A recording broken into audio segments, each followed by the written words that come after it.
أحبائنا المشاهدين، أسعد الله مساءكم بكل الخير وأهلا ومرحبا بكم ولقاء متجدد وبالريشة والقلم. بالريشة والقلم بندخل مع بعض العالم المعرفة، عالم الثقافة والفن، عالم الإبداع بكل أشكاله. أهلا بيكم معانا في حلقتنا الليلة.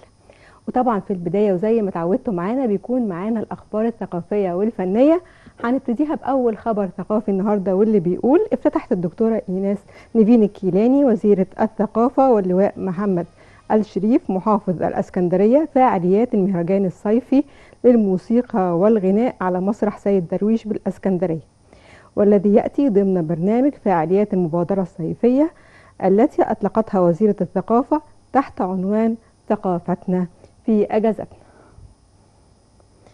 الخبر الثاني معانا بيقول: نظمت وزارة الثقافة عددا من الفعاليات الثقافية والفنية بالقاهرة والمحافظات احتفالا بالذكرى 71 لثورة 23 يوليو، والتي تأتي ضمن خطة الوزارة للاحتفاء بالأعياد والمناسبات الوطنية البارزة في التاريخ المصري. ننطلق للخبر الثقافي الثالث معنا النهاردة، حيث ترأست الدكتورة نيفين الكيلاني وزيرة الثقافة لجنة اختبار كوادر نسائية من المتقدمات للالتحاق ببرنامج المرأة تقود للتنفيذيات، والذي يستهدف تدريب المرأة المصرية في المواقع التنفيذية بمختلف المؤسسات والبرامج، ويعد أحد المحاور التدريبية لمبادرة مدرسة المرأة للتأهيل للقيادة بالأكاديمية الوطنية للتدريب برئاسة الدكتورة رشا راد.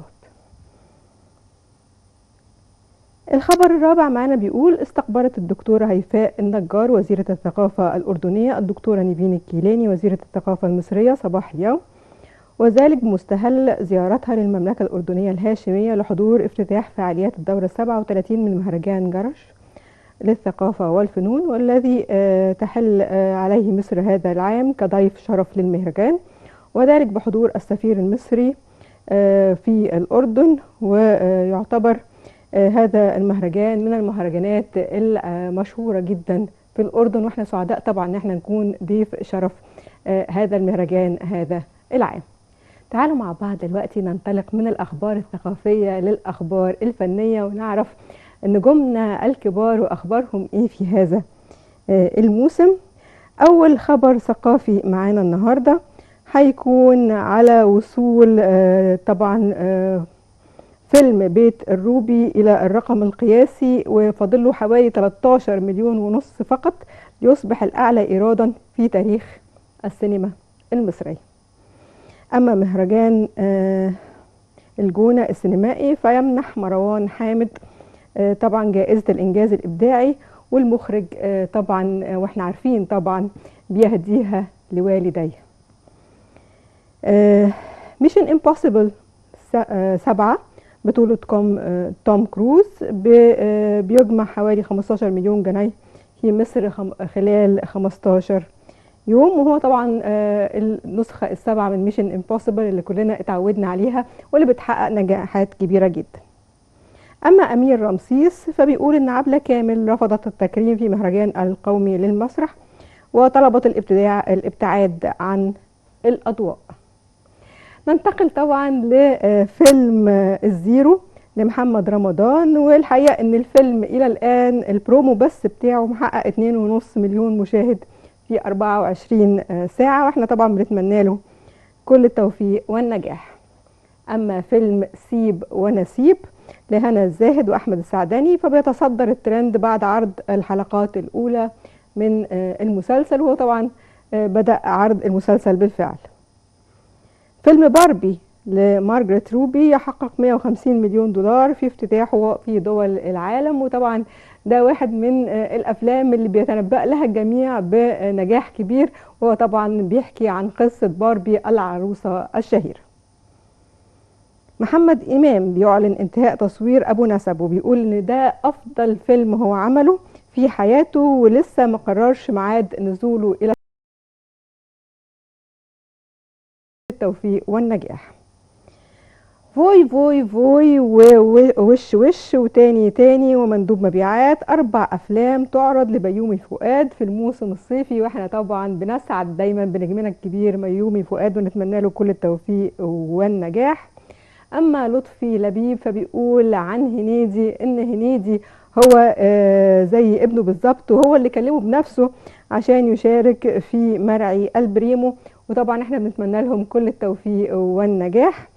أما ماجد المصري فبيظهر في كضيف شرف ضمن أحداث فيلم أبو نسب بطولة محمد إمام، واتمنى لهم كل التوفيق والنجاح. فيلم مطرح مطروح بطولة محمود حميدة يقترب من حصد 1,000,000 جنيه إيرادات بعد 4 أيام من العرض، واحنا نتمنى له كل التوفيق والنجاح. وبنوصل لآخر أخبارنا الفنية النهاردة من خلال برنامجنا بالريشة والقلم، وهو بيقول خاص دماغ الماظ اسم مبدئي لفيلم أحمد كريم وفهمي الجديد، والتحضيرات قريبا، ونتمنى لهم طبعا كل التوفيق والنجاح. دي كانت أخبارنا الثقافية والفنية دلوقتي من خلال برنامجنا بالريشة والقلم. تعالوا مع بعض نخرج لفاصل، وبعد الفاصل هنتقابل مع ضيفتنا النهاردة، وضيفتنا النهاردة ضيفة مميزة جدا هتستمتعوا معاها بأجمل الأشعار.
مرة أخرى وبرنامجنا بالريشة والقلم نستكمل معاكم فقراتنا من خلال البرنامج ونوصل لفقرة الحوار. ضيفتنا النهاردة شاعرة بدأت كتابة الشعر من 6 ابتدائي زي ما بتقول، وهي من هواة الشعر فعلا. تعالوا مع بعض نتكلم معاها النهاردة ونتعرف عليها أكتر. نجوى المصري، أهلا بيكي معانا، منورانا ومشرفانا. اهلا بحضرتك، ازيك؟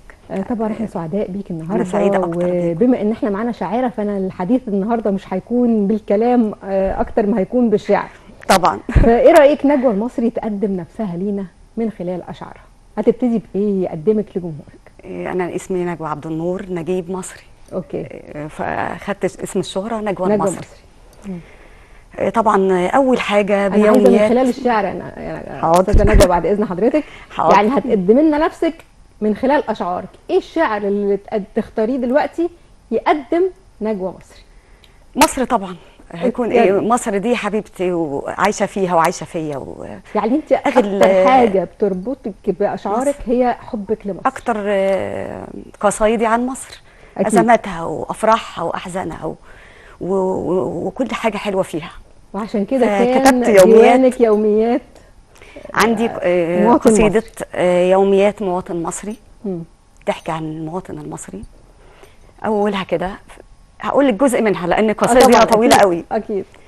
في ايدي كام رغيف للعيش ونفسي عفيفه وبدمعه مشاعر تجيش، ويوم لو ازمه تقابلني وفيا تهيش اساوي فيها وبصلوه تروح ما تجيش، ووقت ما يعلى صوتي عليك يكون الحق في صفي عشانه أعيش، يوماتي أجري على رزقي وأنام واصحى ومن تعبي وارد إني أنام مصحيش، وجوع وأحلم بسوق العيش وعدي اليوم بلقمة طرية ورغيف عيش، ولو قالوا عليك محظور وما تجيش، اكون واقف على بابك عشان الوحدة ما بترويش، ضرب بالكل عرض الحيط على السجاد انا درويش، ومقفولة بيوت الله فليا كتاب بيحكمني وللظالم ما تحكمنيش.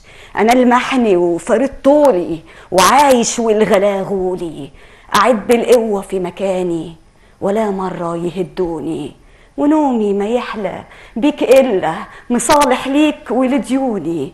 أنا مواطن بسيط خالص وفي همومي ما تصحى معايا ورميها في غسالة معاه دومي، في غسلة وشي وفي حوضي أقول عومي.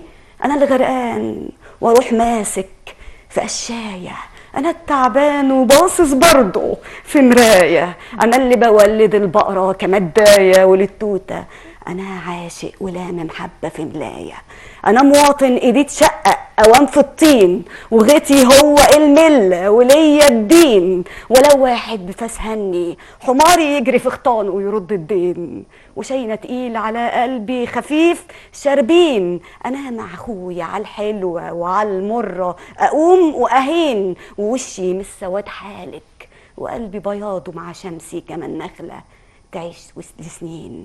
أنا مواطن إيدي تشقق أوام في الطين، أنا اللي بجيب في بيتي عيال ولو صحة قالت لي جاي بقينا ملايين، وطب ليا تدور بيا وأحفادي على كتافي أوام طالعين. أنا المسلم وجارو مينا أو مايكل وعم سيفين، حريقة تقوم نطفيها، خناقة تقوم نهديها، غريب يجي نروح واقفين. أنا السكر دايب في الشاي بشيل المر من طعمه ودينا عايشين. الله الله الله. يخليك يا رب. نجوى، واحنا بنتكلم يمكن قلتي كمان ان اللي حببك في الشعر كان والدك ووالدتك، هم اللي شجعوكي طول حياتك وهم اللي كانوا دايما بيساندوكي في هذا المجال طبعاً. وعشان كده وبالذات الوالده كتبتي عنها شعر، قلتي عنها. كتبت عن بابا الاول. هو طبعا نبتدي بالام بقى الاول بقى، احنا قلنا امك ثم امك ثم امك وبعدين ندخل على الاب. هي طبعا انا كتبت بابا في مدرسه الحياه، وكتبت اول بيتين شعر كنت في سنه 6 ابتدائي. قال لي تعالي قولي ثاني كده، فهو اللي اهتم. ماما حلوه، بس بابا اللي اهتم. بابا اللي بقى بدأ يشجع، بدأ يجيب بالكتب، بدأ يقول لك تقري ايه، بدأ يسمعك كتير. هو كان مدير مدرسه وماما مديره مدرسه، اتربينا في البيت، كان مدرسه الحياه، في مدرسه الحياه كانت البيت واخواتي شجعوني وكل الناس يعني. طيب نبتدي بالام برضو بقى. حاضر. هو انا اخر حاجه كتبتها لها كانت عن وفاتها. انا امي ماتت بكورونا، انا امي ماتت بكورونا، والناس جم برضو وعزونا، لفوها بالسيره الحلوه، بالصبر نسيوا يلفونا. يا ما قلتي فينك يا حبيبتي وانا ملهي في دنيا شمال ويمين، مشغوله مش فاضيه ثواني، والثانيه في لحظه بتبقى يومين. انا يما شايل في هموم، والهم في بعدك همين. طب رنت صوتك في وداني واروح من رنت صوتك فين؟ محسود الشاعر بخياله، وخيالي ليه مقطوع نصين. انا بكتب واقطع اوراقي من نسف دموعي على السطرين. كانت اخر لقطه في المشهد، المشفى علاج ونفس مقطوع وكمامه تداوي في نظره عين. ما دخلتش في الكادر اشوفك لما شاورتي بايديكي الاتنين، ولا كنتش من الابطال جنبك، ولا حتى كومبارس يناولك من الميه حتى ولو بقين. يا فيروس خدت حبايبي لفين؟ بالقوه واخد احبابي وسايبني بس لذكراهم، وشويه دوا منهم باقيين. انا ممكن حقنه تخففني، انا ممكن حقنه تخففني. طب ندبه قلبي اداويها منين؟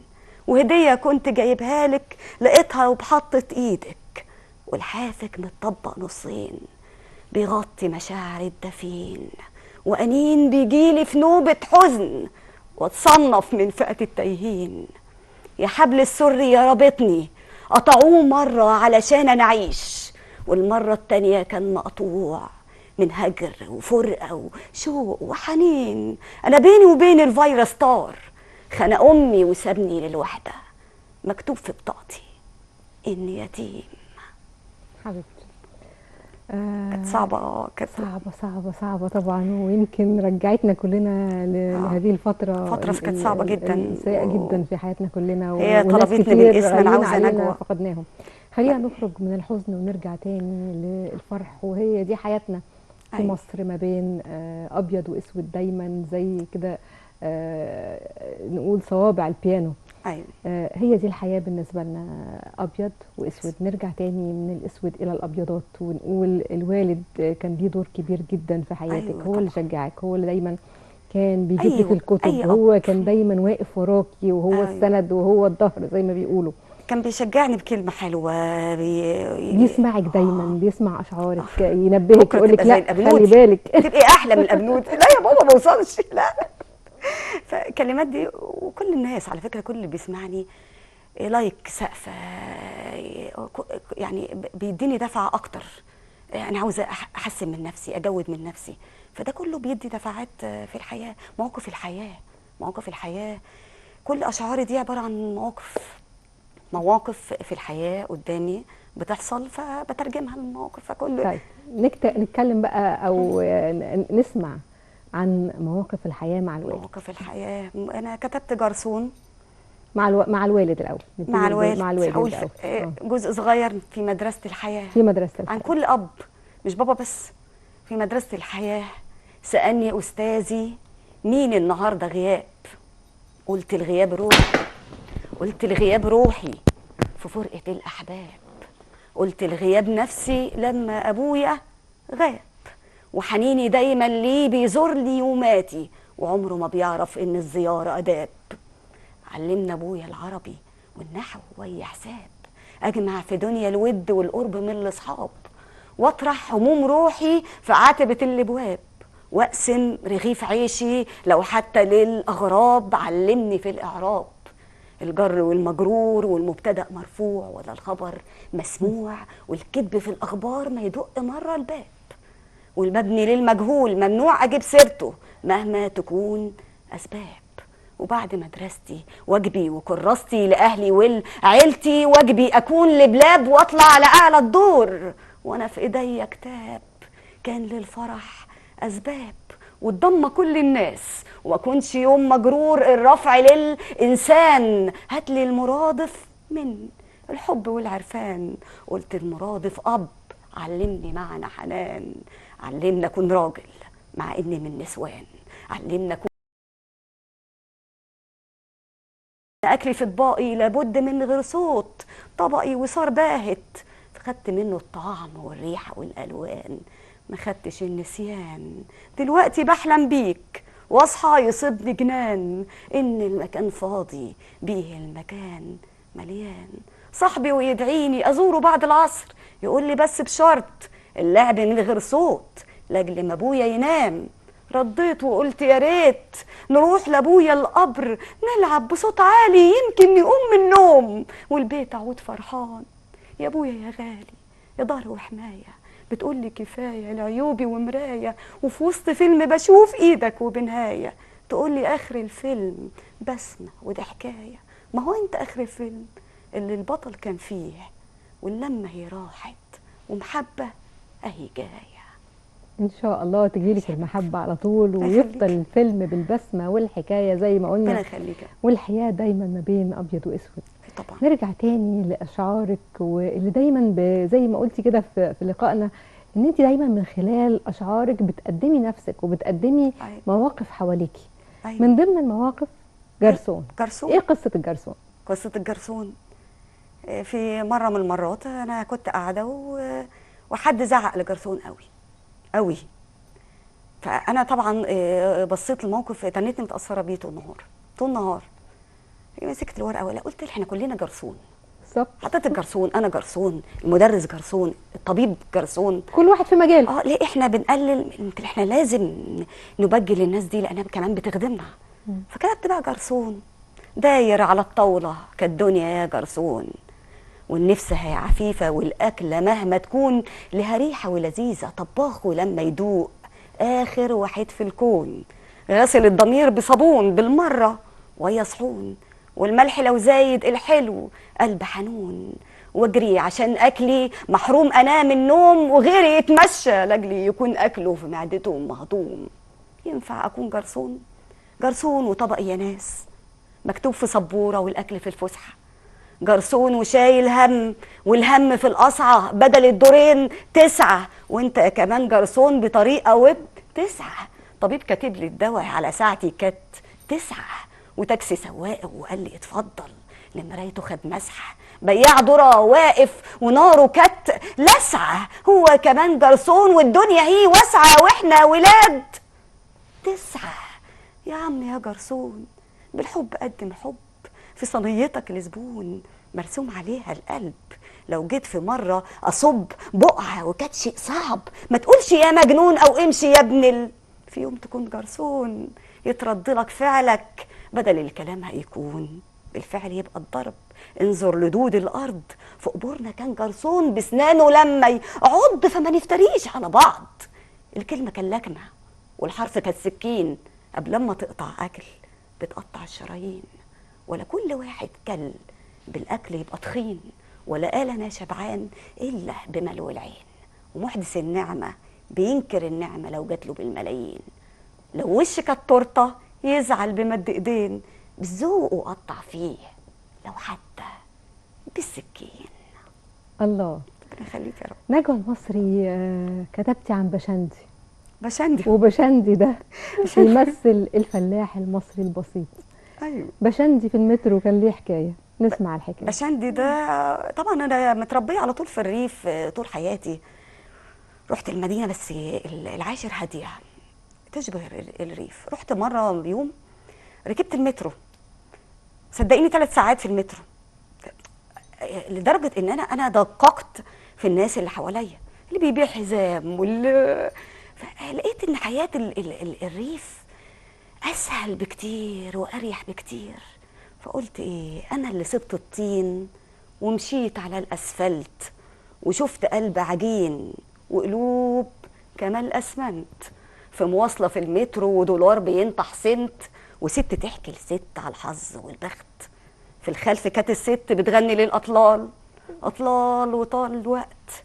يا عم بشندي ببيع حزام بدله يربط على بطنك عمره ما ينزل تحت، بياع وجلبابه في الارض نازل فحت، وكفوف بترمي حلاوه جوه حجور الناس، فكانت من الاهمال جوه العيون تنداس، فنابوا منها جنيه اول جنيه يتباس، مترو وقلبه حديد وبقسوته انداس، على حلم واحد باع شويه من الكراريس، لما الزمن قلبه وبجره كان حساس.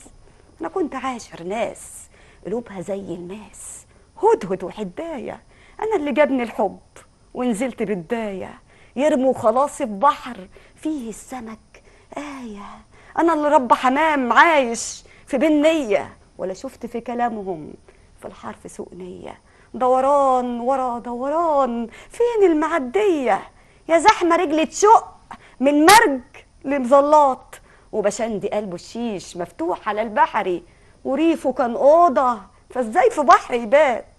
مالكوا يا ناس كايرو فرحك ماهوش طايله، والنكته مش امك لو جت تضحك فيك على القلب يتحايله، ده انا طيني ده نوتيلا سكرها انا شايله، يا مترو رجعني لريفي النايله تاني اوام جايله.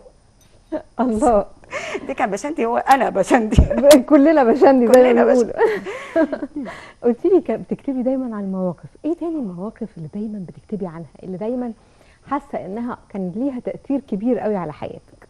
اقول لك مقسوم نصين، كل انسان فينا مقسوم نصين. ابص كلنا مقسوم نصين، تنكر انك مقسوم نصين، والنص كمان مقسوم 2، وكل 2 جواك تايهين، لو خرجوا يتمشوا ساعات يرجعوا تاني مع المساجين، جواك وحده ويتم وليل، وكمان هيصه وزار العليل، جواك حاكم يحكم فيك، لبس وتاج وملو العين، فتلبسه لبس البلياتشو ويضحك في البني ادمين، شيخ ده عجوز جواك او شيخ، والاطفال جواك ملايين، مره بتبكي عشان شيخه، ومن دنياك راح تبكي سنين، لو كان صبر ايوب جواك لحظه ويقلب فيك براكين، تصبح طور وتشوف الناس باللون الاحمر ليك لابسين. لما بتنصب جوه اسوان دمعك حزنك ويا انين، ساعه ساعه وتقلب قلبك قاعه، والمعازيم رايحين جايين. جوه كنوحك ويا سفينته، من الحيوان خد منه 2. اسدك جوه ويا غزاله، والعصافير ويا التعابين. تبقى بكده مقسوم نصين، نصك طاير فوق في سماك، وتاني نصك جوه الطين. دي قبل نهاية العالم قبل نهايه بساعات. الكون بساعات. قبل نهاية الكون بساعات. ليه قبل نهاية الكون بساعات؟ هتنهي لنا الكون بدري ليه؟ خلينا في هادي. العاصفه اللي حصلت دي وكذا عاصفه قبلها. طبعا انا اي موقف بيعدي عليا ما بفوتوش. ولادي يا ماما ما ارحميني يا ماما، ماما عدي يا ماما عدي عشان خاطري. مش عارف انا حتى لو انا عديت ما بعديش. لو انا ماشيه في الشارع على الموبايل اكتب قلم، اكتب اي حاجه. اي موقف بيقابلك بيأثر فيكي لازم بتكتبيه. ايوه. طيب قبل نهاية الكون بساعات. طبعا اللي هي حصل؟ تنتها في بالي قبل نهايه الكون بساعات. قبل نهايه الكون بساعات كان كله بيجري بالمسافات. طبعا القصيده دي بتبين ساعه لو كل انسان حس ان نهايه الكون ابتدى تعمل ايه او قربت. ده هيعمل ايه، جاري ده هيعمل ايه. فانا تخيلت يعني قبل نهايه الكون بساعات كان كله بيجري بالمسافات. اللي بيصرخ يحضن ابنه، واللي بيطلب قديس اسمه وكأنه شفيع المستحيلات، واللي بيلم في أوراقه وفي درجه بيخبي حاجات، واللي قلبه زي الخزنة كان يحكي لكلبه كتير حكايات، أسرار ناس مشروع أموات، قايل كل اللي في قلبه. خدوا منه موقف وافتكروا الأرض هتقلب نار في ساعات. راح يجري يلامم في الهدمة ويصالح اللي مخاصمه سنين. تليفونه مرفوع من الخدمة والنمل في وشه وبني آدمين. اتكعبل شد ايديه واحد كان يكره فيه انه مخالف وما كانش بيشبه ليه في الدين. واحد في دواه كان يتبكى تخرج حبيته كالبرشام. كان موته واقف على تكة، كان نبضه بيجري في شكل ألام. راح بالع كل الأحلام بإيديه اتخلص من روحه، قالوا إنه دواء أعراضه ينام. واحد كان لامم في البراويز وبيحسب اللي في جيبه كام، وعجوز أصبح جريه لذيذ وبخيل وفي حضن فلوسه ينام. كان يعبد قرشه كأنه عزيز، من ندمه كسر في الأصنام، وإزازة ويسكي بتتكسر والأرض من تحته بتسكر، والطير بيشم في عطر أريج. كان يصحى من فجره يعمر في سلاحه ويضرب بالتدريج على طير في كلامه بيكفر ويشوفه يموت فيه ويهيج. دلوقتي بيلبس في فضيلته وجده صار بعد التهريج. واحد كان عامل من الدراويش، كان كله معزوم على الدنيا ولا كانش بيظهر يوم في قفيش.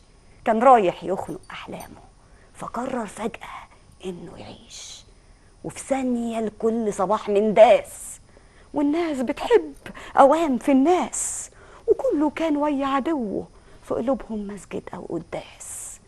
شاف قبل نهاية الكون بساعات كان كله خيال لمذيع في قناة قال إن دي كلها إشاعات.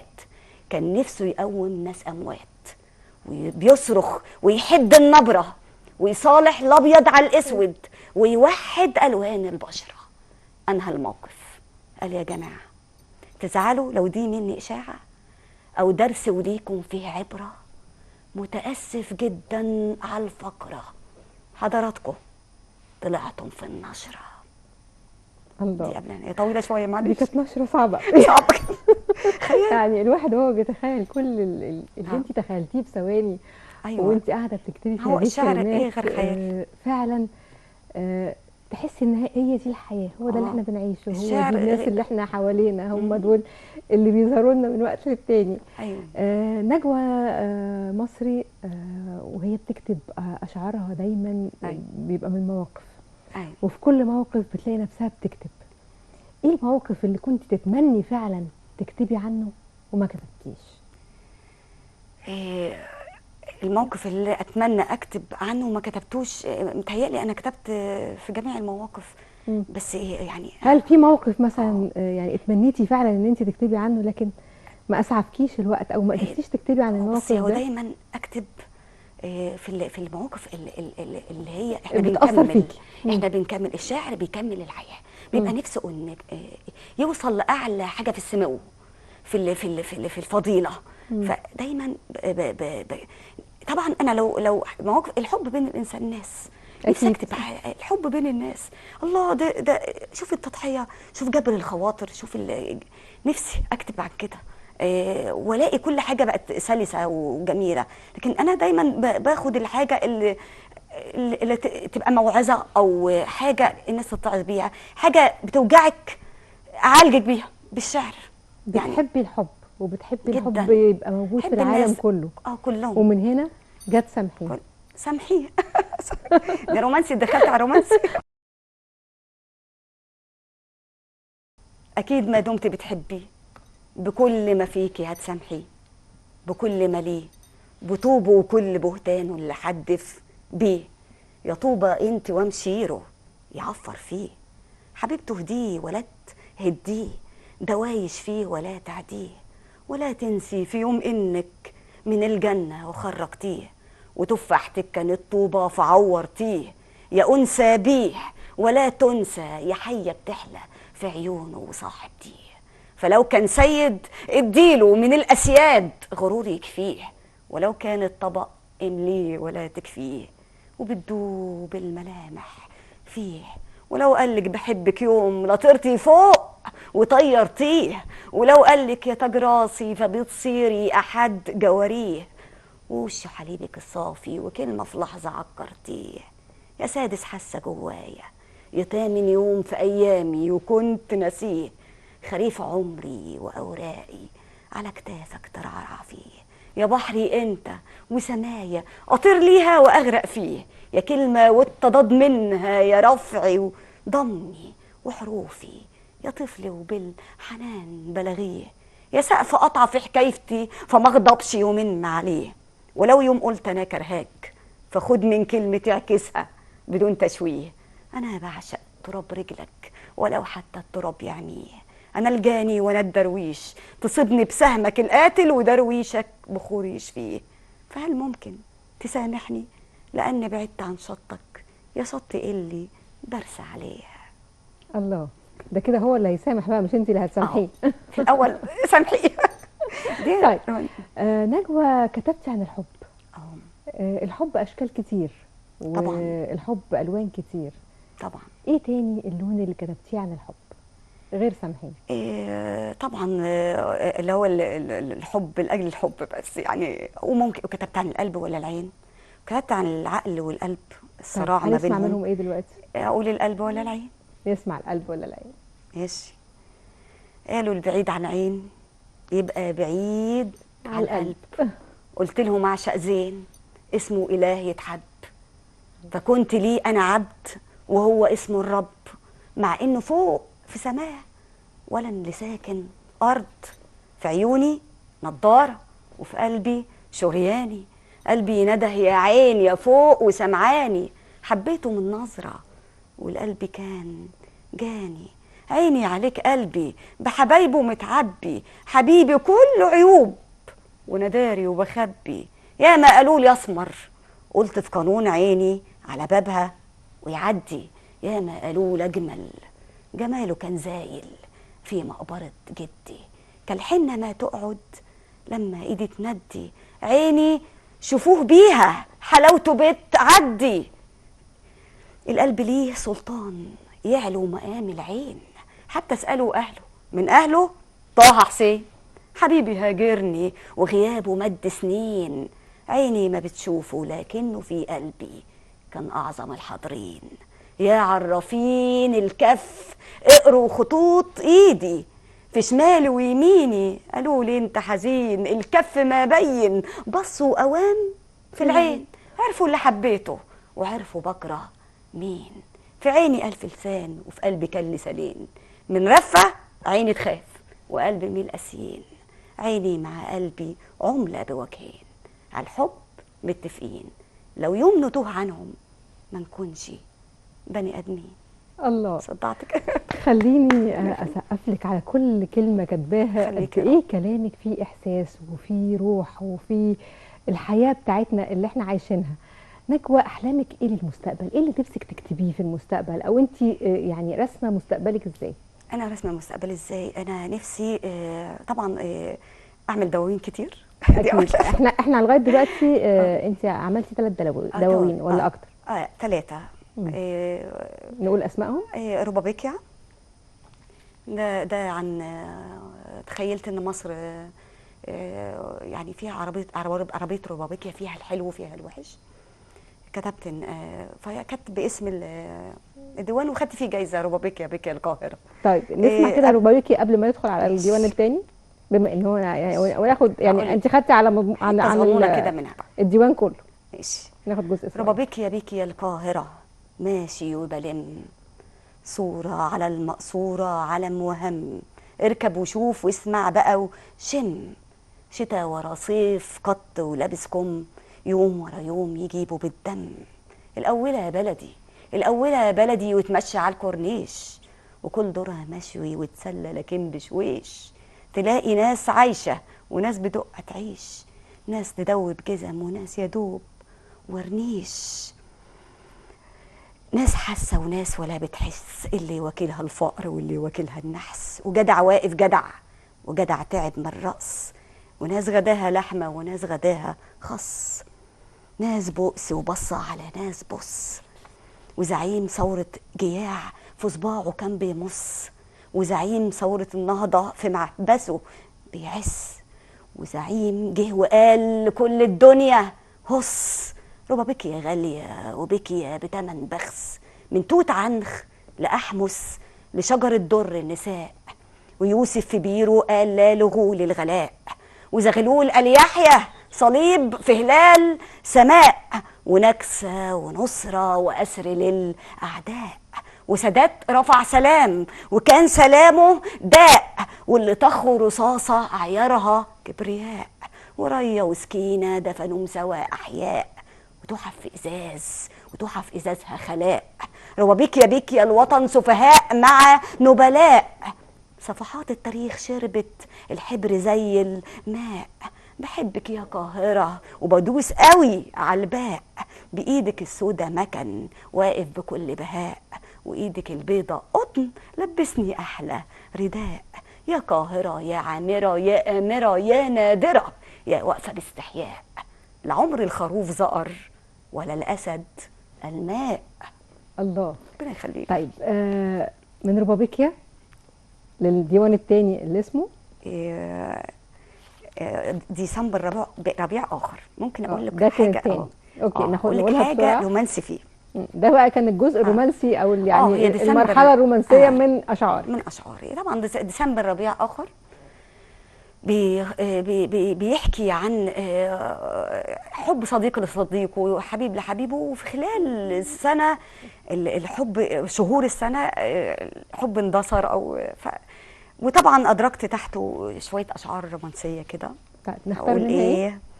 بقول لك يا مجرم يقول قلبي لأ، وكرهك بشدة فمن دي أدق، يقول لي بتكذب كلامك بجد ملوش أي حق، وأحلف ما هرجع وتاني أرق، وأحلف بديني ما هتشوفني تاني، وألمح في طيفك فتجري عيوني بقوة تزق، وكدب يا قلبي وكدب يا قلبي وانت بتجري وهو اللي ساب، وكدب يا قلبي وهو اللي حبلي لفف لي رقبتي وعمره ما داب، وهو اللي راحتي ولو كان عذاب، وجارح في قلبي وبيه قلبي طاب، فكنت العصاية لنفسي وعقاب، وهو وجوده ولو كان مآتة في أرضي ودابب وفيه قلبي داب، ويسأل يقول لي وفين العتاب وعنف الجواب، وقفلة عيونك وراه كل باب، أعادك لوحدك عنادك وبعدك، ولمك لذكرى ورمي في دولاب، وغضب اللي كان كله حقيقة ده صار لي سراب، بقيت الحمام ومن لحظة كنت معاه الغراب، وناسي ده كله وناسي في مر وحلي في نفسي لو ألمح في ظله، ونادي وأقول له يا عمر كله، وشغل في سومة أو الحب كله، ولو في قميصه ريحة تراب أكون أنا فله، ولو في رموشه شوية عذاب أكحل بكحله. يقول لي جنان، ده والله جنان. أقول له حنان. يقول هو فين؟ أقول له ده فيك يا حن الرجال. يقول لي وزعلك وخوفك وغضبك. أقول له ده رملة وخبطة في رملك. يا ود أنا عمرك يا مجرم يا قاسي، ومنك بقاسي بصالحك وناسي في أهلي وناسي تاجي وراسي، ولو كنت شوك ومر في كاسي بحبك بشدة يا واجع لي راسي. وارجع له تاني أقسى وغير واهبط وطير، صافي ومطير وحر وأمير وعبد وأسير وكله وعكسه، ومن كلمة عكسه واشم في ريحته وهو العبير. وأسأل بشدة عن اليوم وناسه، قابلت في مين وكلمت مين، وفي حد غيري ده سلم عليك وخلى في ايديك شذال ياسمين. يقول لي تاني وارجع واندم ولا عدتش ازعل ولا مره غير، وبأسف وحرم واقول له تاني بحبك يا مجرم بحبك يا مجرم. ندخل على الديوان الثالث.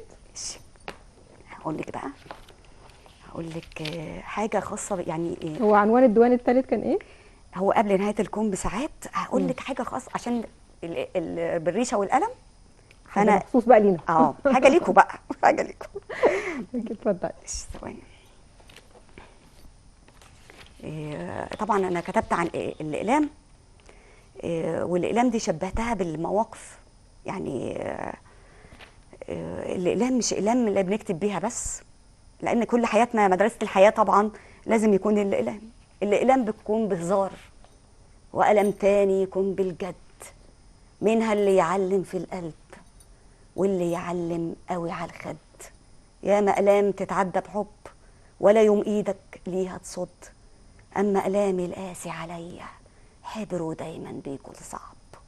قلم الخد يهونه بجد، اللي يعلم قلم القلب علمني الدرس الصعب.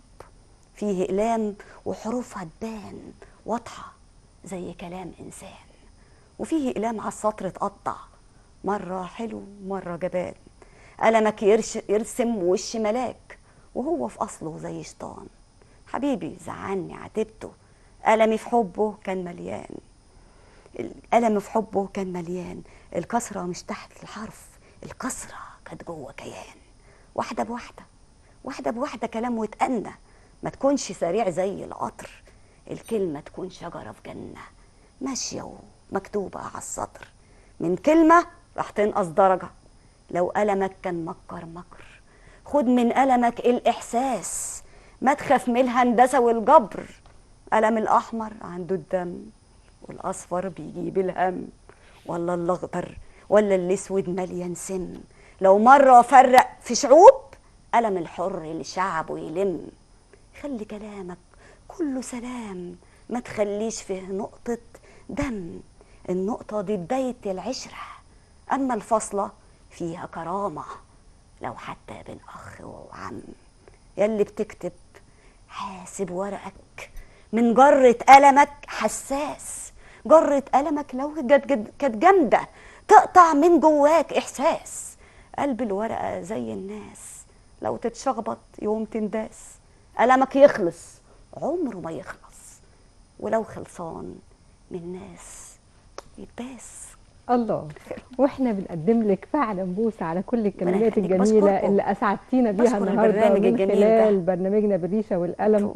نجوى المصري الشاعره المتميزه اللي اسعدتنا النهارده بكلماتها، اسعدتنا بدواوينها واشعارها. واشكرك جدا على وجودك معنا النهارده من خلال حلقتنا. بشكر القناه الجميله دي، وبشكر قناه القاهره الثالثه دي، لانها بتتيح للمبدعين ان هم يظهروا. يعني احنا سعدنا بيكي جدا خالص، وبشكرك جدا على كل كلماتك وكل دواوينك وكل احساسك الرائع اللي اضفته لنا النهارده من خلال الحلقه. وبشكر كل احبائنا المشاهدين اللي كانوا متابعينا النهارده من خلال برنامجنا بالريشه والقلم. ان شاء الله نلتقي الاسبوع المقبل، وبكره معاكم اسره جديده من خلال البرنامج. الى اللقاء.